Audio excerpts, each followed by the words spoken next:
Composed, a novella by J.E. Novotny. Part 3. The next morning, a scroll wrapped with a gold-trimmed ribbon was delivered to the theatre, addressed to Miss Camilla. With it was a single rose, white with gold tips. She had seen them at the market. Usually one or two baskets of the unique long-stemmed roses stood alongside the many other varieties in more common colors. She rarely noticed the flowers delivered to her dressing room, but then, when she received them, they usually came directly after the performance, gathered by the stage hands after the curtains closed. This was different. She asked Mira to find her a vase, which the star-struck girl was too ready to do. The scroll and the flower looked important, looked luxurious. A note at the top of the sheet music read, "Only for your enjoyment." Did he mean that he had written it only for her enjoyment, or that he didn't want her to play it for anyone else? She decided she would ask him later. Camilla's eyes roamed over the music notes. Something about them tickled at her brain, reminding her of something. She could hardly wait to test out the sound of this new composition, but wait she must. She had to hurry to get to music lessons for the girls of the Upper West End private school, and there was a tea party she had been invited to by Lady Vivian to follow, though no doubt that was only so that Camilla could provide some entertainment for them. Camilla sighed and brushed her fingers over the gold tips of the white rose. She tucked the scroll into her carrying bag before she left. A week passed before Camilla was able to escape to the clearing again. She had practiced the new composition in bits and pieces. They were her stolen bits of time late in the evening, for a warm-up just before a performance, or in place of a meal once or twice. She pinned the scroll up in her dressing room with pride of place next to her vanity. The ribbon made a bow on the corner of the oval mirror. The rose was beginning to wilt, so Camilla removed it from the vase and pressed it in a book where she had collected a few wildflower specimens. It was a book of local poetry from the previous century.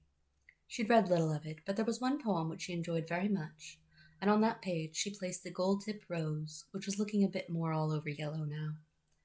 That accomplished, Camilla headed for the freedom of the clearing. She wasn't sure how the composer was supposed to know that she'd be there, but she had no doubt that he would. Despite her confidence in him, she was startled to find him waiting for her when she reached the clearing. They'd had a few warmer days, and the snow was slushy in patches, though still holding strong in the deeper recesses among the tree roots. Camilla wasn't sure what to say to him. So she set her violin case on the tree stump, roughly central, and took out the instrument. She smiled at him and began to play. She had met many composers, but this was different from every other time she had worked with one.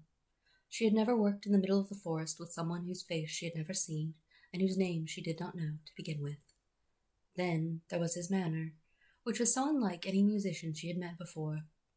He was, for lack of a better word, utterly composed. It would not have surprised her to learn that he did this all the time, meeting strange women in the forest to have them perform his music. And yet, she could as easily picture him in one of the rich ladies' tea rooms, accepting the admiring glances and compliments to his music with grace. Dmitri's outward composure did not match his inner emotions. His years of practice at court had brought him to a point where he could remain unmoved to all eyes, while inside his emotions broiled and churned. He kept his eyes fixed on the violin in the young woman's hands as she played. It seemed such a long time since someone had played one of his compositions, other than himself, of course. The violinist's skill and passion made the experience even better for him. When she finished playing, the man gave no indication of his thoughts on her performance. Instead, he said, "It is too cold to stand here to talk. Come, I have a hunting cottage nearby where I have laid a fire and tea." As with the previous night, he offered her his arm, but this time she did not take it so readily. Camilla carefully packed her violin in its case, then sat on the stump with the case on her lap. "And why should I go further into the woods with a masked man? Can you answer me that?" Dmitri grinned. "It is for your protection that I remain masked, my lady. Better for you not to know my name or face. But what oath can I give you to assure that I mean no harm to you?" "Swear on your music," she said. Dmitri's grin faded, and he solemnly swore on his music that he meant her no harm. After that, he offered his arm again. Camilla stood, swinging her violin case from one hand while she took his arm with the other. The cottage was a single room with a fire pit in the center beneath a loosely thatched hole to vent the smoke. A stack of furs, bear, wolf, rabbit, and fox, and pillows of hide, deer, and cattle, took up half the space as a makeshift sleeping and lounging area. The other half of the room housed a table and cabinets with some dried foodstuffs and crockery, plates and mugs, and rough metal utensils. The corner nearest the door held a stack of wood nearly to the ceiling. The fire pit had already been laid with wood and kindling, and a kettle was suspended over it. The composer seated Camilla at the wooden table and bent down to light the fire. Warmth seeped into the room. Camilla scooted her chair closer to the fire and held out her hands. The man took the remaining chair and leaned forward. They sat in silence for a time. Then, as her fingers warmed, Camilla grew restless. She took out her violin from the case by her feet. In the growing warmth of the small cottage, she played the composition again. It sounded different here, more like the sound when she practiced in her dressing room, due to the small confines. But playing like this reminded her of childhood in a way that her dressing room never would. She had grown up in a cottage much like this one, a single room with a dirt floor, thatched roof, and a fire pit in the center to provide maximum warmth to the space. Her fingers trembled around the bow as she brought it away from the strings and down to her side.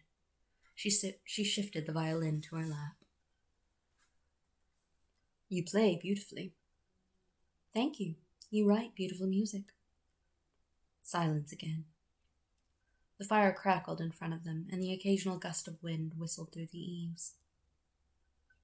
"Would you play it again, please?" he asked.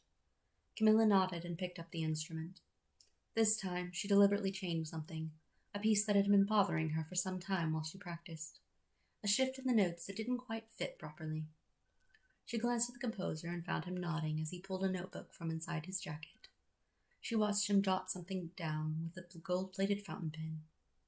She made a few more small changes. She watched for his reaction each time, though it was difficult to tell his thoughts with the mask still obscuring his features. She resolved that some day she would get him to remove his mask. They continued for so long that the fire died to embers and the last light of the sun weakly shimmered through the tree trunks. They forgot about the tea entirely. As the sun sank, Dmitri escorted her to the inn so that she could walk to town or catch a lingering cab. He watched until he was sure that she was safe, and then he returned to his brother's manor. The house was opulent by any standards, but it now stood in particularly stark contrast to the hunting cottage, with its cozy, smoky fire pit and surprisingly good acoustics.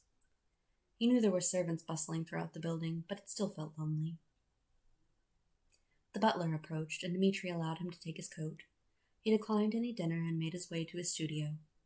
He had adjustments to make to the piece he had given the violinist, and she had given him further inspiration. Perhaps he would write a longer, more involved piece. But no, there was little reason. The Emperor had been very clear that Dmitri's work was not to be performed within the city, and the ban had been indefinite.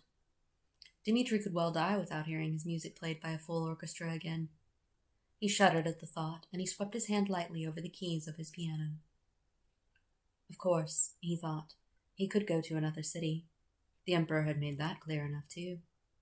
But Dmitri was stubborn, perhaps mulish enough that he remained, skulking on his brother's estate and only venturing to the city proper for concerts and spectacles, though really this last was to see her, Camilla, the violinist with the lovely face and even lovelier playing abilities.